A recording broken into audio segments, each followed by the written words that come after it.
Zara stared at the door long after it shut behind her. Adrian had barely said more than a few sentences during their first one-on-one. No welcome aboard, no small talk, just silence, tension, and the sound of keys clacking as he typed away. She let out a sigh as she returned to her desk. Why did it sting? Why did his indifference feel so personal? Adrian watched her walk away from behind his screen. She was composed, polished, and professional, but there was a softness in her eyes that unsettled him. He hadn't expected to see her again. Not here, not working under him, not when she reminded him so much of... No, he wouldn't go there. Later that day, Zara was assigned to join him on a site visit. She climbed into the passenger seat of his sleek black car, and the silence was thick. She glanced at him a few times, trying to break the ice.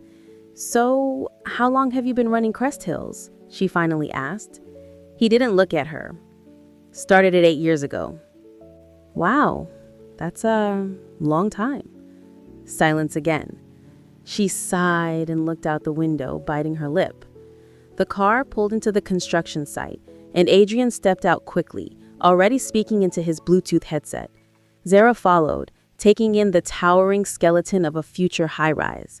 Workers moved like clockwork, but Adrian moved faster, commanding attention, issuing orders. Zara tried to keep up with his long strides.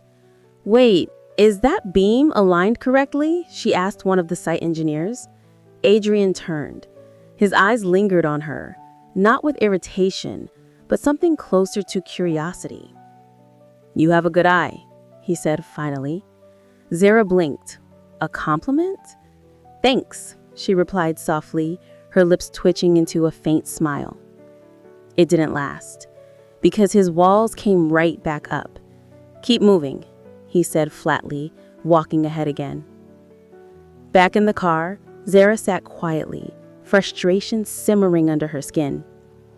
"Is this how you treat all your staff?" she asked suddenly. Adrian shot her a side glance.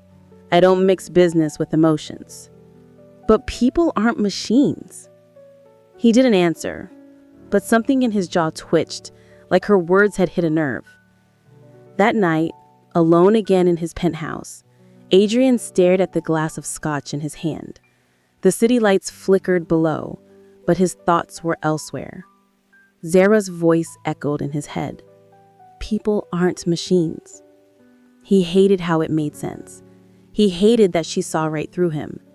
And most of all, he hated that he didn't hate it.